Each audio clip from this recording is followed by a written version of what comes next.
어둠이 깔린 대저택에서 조용히 숨을 죽이고 있는 한 사람이 있습니다. 모두가 평범한 가정부라 믿지만 아무도 그녀의 정체를 알지 못합니다.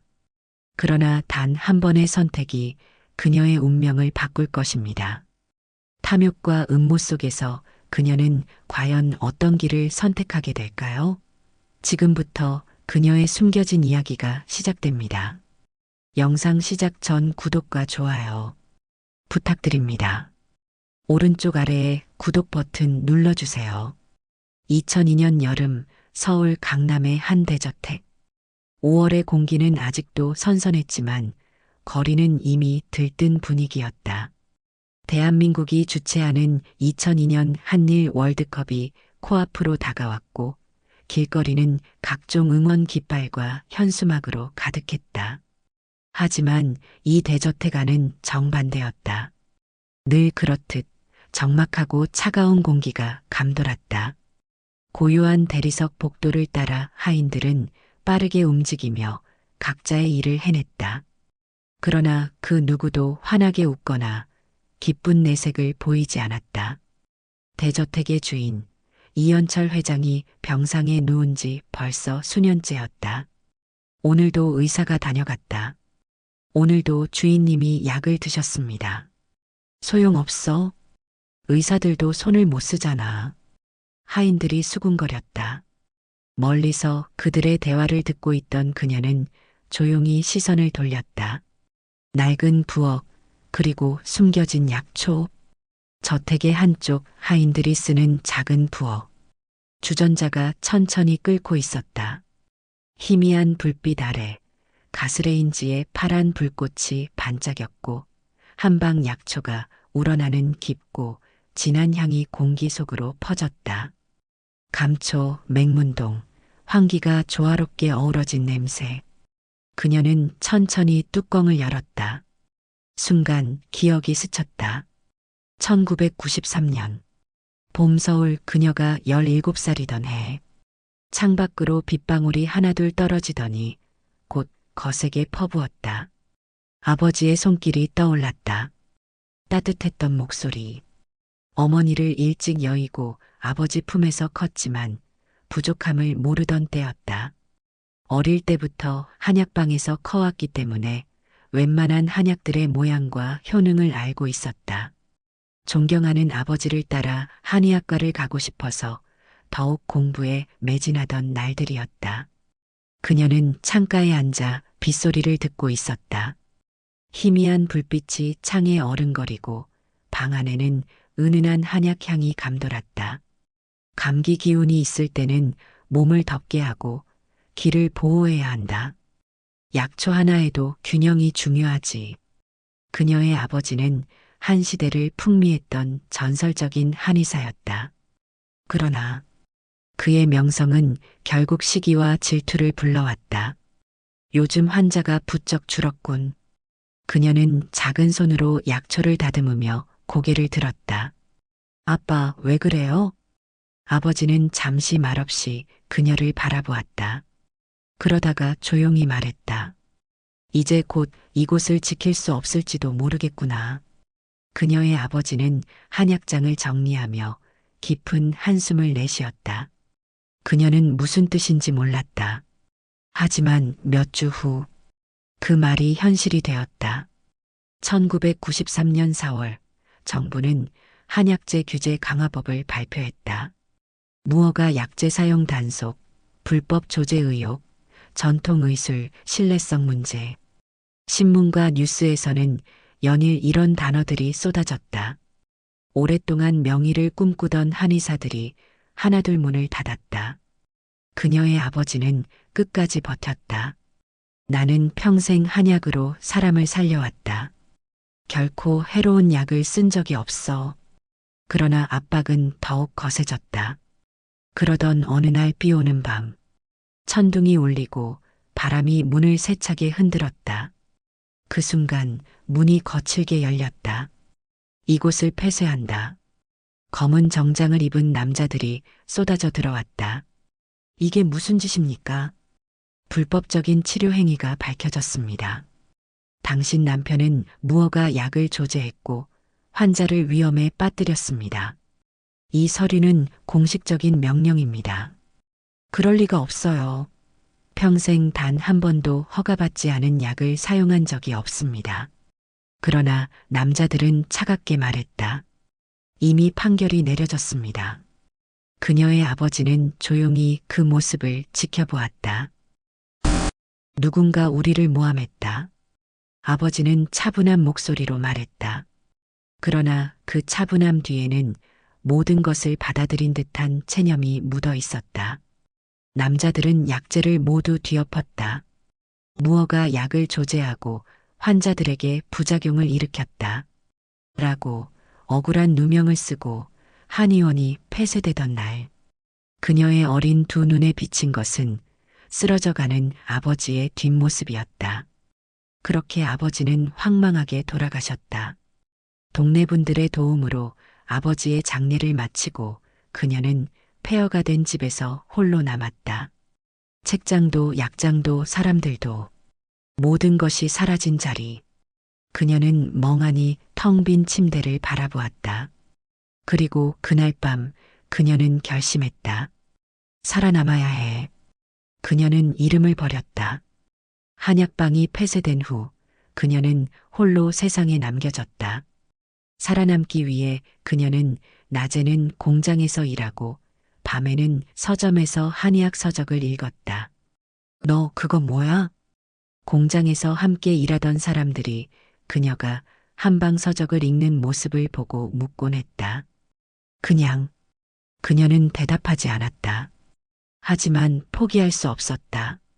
아버지가 남긴 노트, 손으로 직접 필사한 처방전. 그것이 그녀가 가진 유일한 유산이었다. 그녀는 정식 교육을 받을 기회를 잃었지만 포기하지 않았다. 검정고시를 통해 고등학교 졸업장을 따고 한의대에 가기 위해 밤에는 도서관에서 시간을 보냈다. 한의대를 다니면서도 아르바이트를 하며 마침내 한의사 국가고시에 도전했다. 그녀는 합격했다. 그러나 면허증을 손에 쥐었을 때조차도 기쁨을 느낄 수 없었다. 병원을 열 자본이 없었다. 그리고 무엇보다도 아버지를 무너뜨린 사람들이 여전히 의료계를 장악하고 있었다. 그 아이가 한의사 자격증을 땄다고? 좋게 두지 마.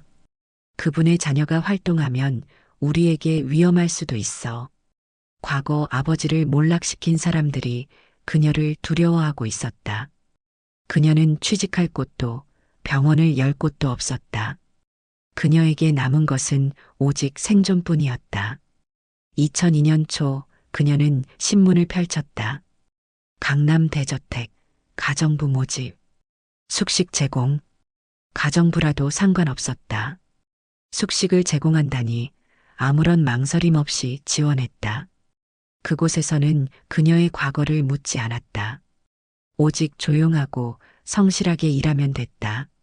그렇게 그녀는 가정부가 되었다. 그리고 지금 9년이 지난 이 순간, 그녀는 이곳에서 가정부로 살아가고 있었다. 누군가 그녀를 지켜보고 있었다. 복도 끝에서 인기척이 들렸다. 순간 그녀의 몸이 굳었다. 누군가 보고 있었나? 등 뒤로 서늘한 긴장감이 스며들었다. 이내 가볍게 두드리는 소리와 함께 부엌 문이 열렸다. 아직도 깨어 있었군요. 낯익은 목소리. 그녀는 천천히 고개를 들었다. 문 앞에는 이도연이 서 있었다. 집주인의 외아들이자 이 대저택의 후계자. 그는 평소처럼 단정한 정장을 입고 있었다. 어둠 속에서도 반짝이는 날카로운 눈빛. 언제나처럼 감정을 읽을 수 없는 얼굴. 그 시선이 그녀를 향하고 있었다. 이 시간에 부엌에서 뭘 하고 있었던 겁니까? 그녀는 아무 말 없이 약탕기를 감추듯 밀어두었다. 그냥 따뜻한 차를 만들고 있었습니다. 차? 그가 천천히 다가왔다. 그녀의 손끝을 흘깃보더니 책상 위에 놓인 약초 몇 가지를 발견했다. 이건 단순한 차가 아닌 것 같은데요. 그녀는 가만히 시선을 내렸다. 그는 눈썰미가 날카로웠다. 집안일을 하다 보면 감기가 자주 걸리거든요. 그녀는 최대한 자연스럽게 말했다. 그럴 때 직접 다려 마시면 효과가 좋습니다. 남자는 그녀를 유심히 바라보았다. 하지만 더 깊이 캐묻지는 않았다. 그래요. 하인들 몸 관리도 중요하니까요. 그는 더 이상 말하지 않고 천천히 돌아섰다. 그러나 문을 나서기 전 한순간 멈칫하며 덧붙였다. 내일 아침 아버지를 찾아뵙겠습니다. 상태가 좋지 않으니 의사를 다시 불러야겠군요. 그녀는 아무 대답도 하지 않았다. 운명은 다시 그녀를 부르고 있었다. 집주인은 수년째 병으로 고통받고 있었다. 그녀는 몇 번이고 복도를 지나며 그의 모습을 보았다. 마른 기침을 하며 얼굴이 창백하게 질려가는 모습. 그런데도 주치의는 강한 약을 처방하고 있었다. 그녀는 알고 있었다. 그 약이 오히려 병을 악화시키고 있음을. 하지만 그녀는 아무 말도 하지 못했다. 그녀는 가정부였다. 입을 여는 순간 그녀가 숨겨온 모든 것이 무너질지도 몰랐다. 나는 아무것도 할 수 없다. 나는 가정부일 뿐이야.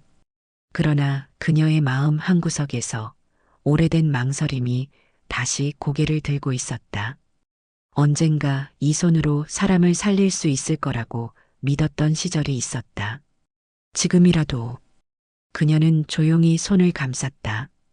이 저택에서 이 집주인에게 그녀가 가진 능력이 필요한 순간이 올까? 그때 다시금 문이 닫히는 소리가 났다. 남자는 이미 사라진 뒤였다. 그녀는 깊이 숨을 들이마셨다. 나는 모르는 척해야 해. 나는 가정부니까. 그녀는 긴 한숨을 내쉬며 정신을 차렸다. 손끝에 남아있는 낡은 종이를 바라보았다. 아버지가 남긴 마지막 문장. 진정한 의술은 돈을 위해 쓰이는 것이 아니다. 사람을 살려야 한다. 그녀는 조용히 종이를 접어 다시 보자기에 감쌌다. 창밖을 바라보았다. 집주인은 점점 쇠약해지고 있었다. 그를 살릴 수 있을까? 아니, 그를 살려야 한다. 그러나 다시 드러난다면 다시 쫓겨나게 될까? 그녀의 손끝이 가볍게 떨렸다. 밤바람이 조용히 스며들었다. 결국 선택해야 할 순간이 다가오고 있었다. 1년 후 비가 부슬부슬 내리는 밤이었다. TV 뉴스에서는 연일 심각한 소식을 전하고 있었다. 최근 홍콩에서 발생한 신종 바이러스가 빠르게 퍼지고 있습니다. SARS 중 중급성 호흡기 증후군의 감염 사례가 아시아 전역으로 확산되면서 각국 보건 당국이 비상사태를 선포했습니다. 그녀는 부엌에서 조용히 라디오 소리를 들으며 서늘한 한숨을 내쉬었다. 서울에서도 원인 모를 호흡기 질환이 유행하면서 병원들은 환자로 가득했다. 그리고 그 바이러스가 이 대저택에도 영향을 미치고 있었다. 집주인은 몇 주 전부터 급격히 쇠약해졌다. 기침이 멈추지 않았고 식사를 거의 하지 못했으며 몸은 점점 말라갔다. 사스 때문인가? 하인들은 수군거렸다. 설마 사스가 서울까지 왔을 리 없잖아. 그래도 주인님 상태가 심상치 않아. 의사들도 별다른 방법이 없다고 하던데. 집안 곳곳에 불안이 감돌았다. 하지만 그녀만은 알고 있었다. 이것은 단순한 감염이 아니었다. 집주인은 수년간 잘못된 약을 먹어왔다. 그 약은 병을 완화하는 것처럼 보였지만 결국 몸의 기운을 깎아먹는 독과 다름없었다. 그리고 이제 그 후유증이 급격히 찾아온 것이다. 그러나 그녀는 가정부였다. 입을 열 수 없었다. 하지만 그날 밤 그녀는 더 이상 가만히 있을 수 없었다. 휴캑. 방 안에서는 거친 기침 소리가 끊이지 않았다. 거실에서 대기하던 의사들은 하나같이 난감한 표정을 짓고 있었다. 맥박이 불규칙합니다. 산소 포화도가 떨어지고 있어요. 의사들이 긴급하게 장비를 꺼냈지만 누구도 명확한 해결책을 제시하지 못했다. 이대로 두면 위험합니다. 집주인의 아들, 이도현, 그가 다급한 표정으로 의사들을 돌아보았다. 방법이 없습니까? 그러나 돌아오는 것은 무겁고도 암울한 침묵뿐이었다. 집주인은 신음을 내며 가슴을 움켜쥐었다. 숨을 못 쉬겠군. 몸이 심하게 떨리며 손끝이 점점 파래지고 있었다. 그녀는 문 앞에서 조용히 지켜보고 있었다. 그리고 그녀는 결심했다. 잠깐만요. 그녀의 목소리는 조용했지만 방 안의 모든 시선이 그녀에게로 쏠렸다. 제가 도울 수 있습니다. 가정부가? 이게 무슨 말도 안 되는. 집주인의 아들도 그녀를 의아한 눈빛으로 바라보았다. 그러나 그녀는 단호했다. 시간이 없습니다. 지금 당장 해야 합니다. 그녀는 조용히 의사들 사이를 지나쳐 집주인 곁에 다가섰다. 그리고 그의 손목을 잡았다. 맥이 너무 약하다. 그녀는 침착하게 그의 맥을 짚고 호흡의 변화를 감지했다. 곧장 손목에 차고 있던 얇은 천주머니를 풀었다. 그 안에는 길고 가느다란 침이 들어 있었다. 의사들의 얼굴이 굳었다. 잠깐, 지금 뭘 하려는 겁니까? 침술입니다. 그녀의 목소리는 한결같이 차분했다. 지금 이분의 혈이 막혀 기운이 돌지 않고 있습니다. 침으로 막힌 길을 뚫으면 숨을 쉬실 수 있게 됩니다. 그런 말도 안 되는. 의사들 중 한 명이 반박하려는 순간. 해보세요. 집주인의 아들이 입을 열었다. 모두가 놀란 표정을 지었다. 그는 아버지를 바라보았다. 창백한 얼굴, 끊어질 듯한 숨소리. 그리고 그가 본 것은 지금 당장이라도 무너질 것 같은 아버지의 모습이었다. 당장 하십시오. 그녀는 천천히 고개를 끄덕였다. 그리고 침을 집어들었다. 그녀의 손끝이 망설임 없이 집주인의 손목 위 특정한 혈 자리를 향했다. 침은 가볍게 피부를 뚫고 들어갔다. 방 안의 숨소리가 멎었다. 모두가 그녀를 지켜보았다. 순식간에 손목뿐만 아니라 가슴 부근, 복부의 혈자리에도 침이 놓였다. 그리고 몇 초간의 정적. 집주인의 몸이 경련하듯 한 번 떨리더니 갑자기 그의 입술이 열렸다. 거칠었던 호흡이 점차 안정되기 시작했다. 숨이 돌아오고 있었다. 아버지. 아들이 다급히 몸을 앞으로 기울였다. 숨을 제대로 쉬지 못하던 집주인의 얼굴에 서서히 핏기가 돌기 시작했다. 그녀는 조용히 침을 빼며 마지막으로 그의 맥을 짚었다. 맥이 돌아오고 있었다. 방 안에 있던 사람들은 놀라움에 말을 잃었다. 그녀는 침을 정리하고 조용히 자리에서 일어섰다. 잠시 더 안정시키고 한약을 다려드리면 더 나아질 겁니다. 집주인의 아들은 그녀를 뚫어지게 바라보았다. 당신은 누구입니까? 그녀는 잠시 침묵했다. 그리고 조용히 답했다. 그냥 가정부일 뿐입니다. 하지만 그녀를 바라보는 그의 눈빛은 더 이상 예전과 같지 않았다. 집주인이 기적적으로 회복한 지 몇 달이 흘렀다. 그리고 대저택의 분위기는 완전히 바뀌어 있었다. 처음에는 하인들 사이에서 소문이 돌았다. 정말이래.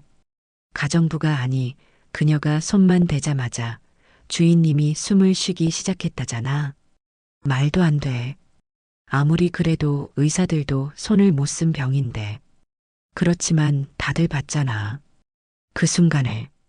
경외심으로 가득 찬 시선들. 그리고 그 경외심은 곧 탐욕으로 변했다. 며칠 후 대저택 앞에는 고급 차량들이 몰려들기 시작했다. 번쩍이는 구두를 신은 남자들이 하나둘 문을 두드렸다. 집주인님을 치료한 그분을 만나고 싶습니다. 제가 큰 사례금을 드릴 테니 제 가족도 한 번만 봐주십시오. 환자 소개를 드릴 테니 따로 상담료를 정하시는 게. 그녀의 존재를 몰랐던 세상이 이제야 그녀를 찾기 시작한 것이다. 그녀는 그저 가정부였다. 하지만 이제 사람들은 그녀를 상품으로 보기 시작했다. 기적의 가정부 한방 치료로 백만장자를 살리다. 대한민국 한의학의 부활인가? 현대의학이 놓친 것을 100년 된 전통의술이 되살렸다. 그녀의 이름이 세상에 알려졌다. 그리고 제약회사들이 움직이기 시작했다. 2004년 7월 보건복지부가 한의학과 서양의학의 통합을 추진하며 논란이 일었다. 한방 치료가 과학적으로 검증되지 않은 상태에서 무분별한 의료 통합은 국민 건강을 위협할 수 있습니다. 그러나 최근 한방 치료의 효과가 입증된 사례도 늘어나고 있습니다. 정부 차원에서 연구 지원이 필요합니다. 그리고 이 논란의 중심에 그녀가 있었다. 한의학을 반대하던 의료계는 그녀의 존재를 부정하려 했다. 그 여자의 치료법이 정말 효과가 있었다고 장담할 수 있습니까? 우리는 과학적 데이터를 원합니다. 임상시험도 거치지 않은 개인의 기술을 인정할 수 없습니다.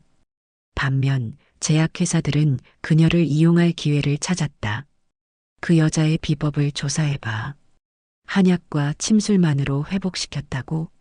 그런 치료법이 있다면 우리가 독점해야 해. 라이선스를 등록하고 치료법을 상업화할 수 있을지도 몰라. 그녀가 치료한 것은 단 한 명뿐이었다. 그러나 세상은 이미 그녀를 손에 넣기 위해 움직이고 있었다. 저 가정부 아니, 저 여인을 이용해야 해. 단순한 집안일을 시키기엔 아깝지 않나? 우리 가문에서 그녀를 후원해 의료사업을 키우면 어때? 그래. 그녀만 있으면 우리가 원하는 대로 치료사업을 키울 수도 있어. 그들은 그녀를 의사가 아닌 상품처럼 바라보았다. 그녀를 우리 가문의 전속 의사로 만들자. 아니야, 그녀를 앞세워 병원을 차리고 브랜드를 만들어야 해. 그녀의 의술을 그들의 소유물로 만들려 했다. 이 모든 상황 속에서 한 사람만이 그녀를 조용히 바라보고 있었다. 집주인의 아들 이도현. 그는 처음부터 그녀의 모든 것을 지켜보았다. 처음에는 단순한 궁금증이었다. 그런데 이제 그는 그녀를 보호해야겠다고 생각하기 시작했다. 사람들이 당신을 이용하려고 합니다. 그가 조용히 말했다. 아버지가 당신을 신뢰한다고 해도 세상은 당신을 돈벌이 수단으로 삼으려 할 겁니다. 당신을 지키고 싶습니다. 그녀는 그의 진지한 눈빛을 바라보았다. 당신은 의술을 본래의 뜻대로 사용하고 싶어 하지 않습니까? 그녀는 조용히 숨을 들이마셨다. 그렇다. 아버지는 말했다. 진정한 의술은 돈을 위해 쓰이는 것이 아니다. 사람을 살려야 한다. 그러나 이곳은, 세상은 그렇게 단순하지 않았다. 그녀는 무엇을 선택해야 할까? 그녀의 의술이 세상을 위한 것이 될 것인지, 아니면 또다시 탐욕에 휘말릴 것인지. 어느 날 밤 그녀는 조용히 신문을 접었다. 아버지, 저는 어떻게 해야 할까요? 그녀는 선택해야만 했다. 자신의 의술을 지키기 위해, 그리고 세상을 위해. 대저택의 정원에는 연두빛 새싹이 돋아나고 있었다. 오랜 세월 황량했던 나무들이 다시 푸른 기운을 머금고 따스한 바람이 부드럽게 가지를 흔들었다. 마치 모든 것이 새로운 시작을 알리는 듯했다. 그녀는 천천히 저택을 내려다보았다. 이제 이곳은 그녀에게 더 이상 숨는 곳이 아니었다. 2000년대 중반 한국 사회는 급변하고 있었다. 의료 시스템이 발전하며 전통 한의학의 가치는 다시금 조명받기 시작했다. 그녀는 이제 자신이 걸어야 할 길이 무엇인지 알 수 있었다. 그리고 더 이상 망설이지 않기로 했다. 백만장자는 그녀를 자신의 서재로 불렀다. 책장에는 수많은 명저들이 꽂혀 있었고 창가로 따스한 햇살이 스며들고 있었다. 그는 의자에 앉아 그녀를 바라보았다. 결심했나? 그녀는 조용히 고개를 끄덕였다. 저는 더 이상 숨지 않기로 했습니다. 그녀는 천천히 말을 이었다. 아버지께서 남긴 가르침을 잊지 않으려 합니다. 저는 사람을 살리고 싶습니다. 하지만 단순한 개인이 아니라 더 많은 이들에게 기회를 주고 싶습니다. 의술이 돈이 아니라 생명을 위한 것이 될 수 있도록. 백만장자는 미소를 지었다. 역시 그럴 줄 알았지. 그는 천천히 손을 뻗어 한 장의 서류를 그녀에게 건넸다. 이것이 내가 걸어갈 길이 될 것이다. 그녀가 받아든 것은 재단 설립 기부 문서였다. 이제 그녀가 가야 할 길은 단순히 병원을 여는 것이 아니었다. 돈이 없어도 누구나 치료받을 수 있는 곳. 그녀는 문서를 꼭 쥐었다. 그해 봄, 서울의 한 모퉁이. 새로운 건물 앞에 수많은 사람들이 모여들었다. 이곳이 무료 진료소라고? 언론과 시민들의 관심이 집중된 가운데 그녀의 의료재단이 문을 열었다. 병원의 문이 열리자 첫 번째 환자가 조용히 걸어 들어왔다. 그녀는 환자를 보며 조용히 말했다. 이제 나는 더 이상 숨지 않는다. 시간이 흐르면서 그녀의 재단은 점점 더 많은 사람들의 발길을 이끌었다. 돈이 없어도 치료받을 수 있는 병원이 있다고? 정말 침술과 한약으로 효과를 보는 사람들이 많대. 의료계는 처음엔 의심했다. 하지만 그녀의 손끝에서 수많은 생명이 되살아났다. 이제 더 이상 누구도 부정할 수 없었다. 어느덧 그녀의 이름은 해외에서도 알려지기 시작했다. 유럽과 미국에서도 그녀의 한방 치료법이 연구 대상으로 떠올랐다. 동양의학이 현대의학과 결합될 가능성이 보인다.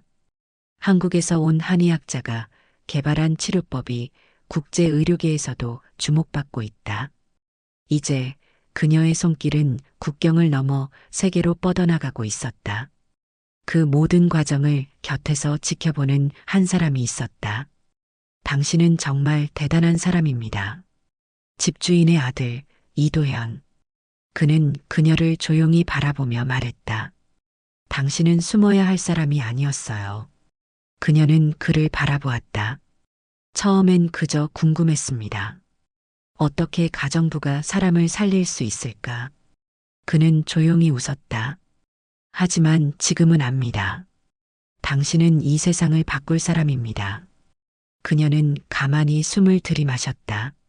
저는 그저. 그녀는 말을 멈췄다. 하지만 그의 눈빛은 흔들림이 없었다. 10년 동안 당신이 세상을 바꾸는 모습을 보며 사랑에 빠졌습니다. 그녀의 심장이 순간 멈춘 듯했다. 함께하고 싶습니다. 그녀는 한동안 아무 말도 하지 못했다. 그의 말이 너무도 자연스러웠다. 그는 처음부터 그녀를 믿어주었다. 그녀가 누구인지 의심하지 않았고 그녀가 걸어야 할 길을 막지 않았다. 그녀는 천천히 입을 열었다. 하지만 그 어떤 이유도 상관없습니다. 그의 목소리는 단단했다. 당신이 나를 받아줄 때까지 기다리겠습니다. 그녀는 조용히 웃었다. 마음 한구석에서 따스한 바람이 불어오는 듯했다.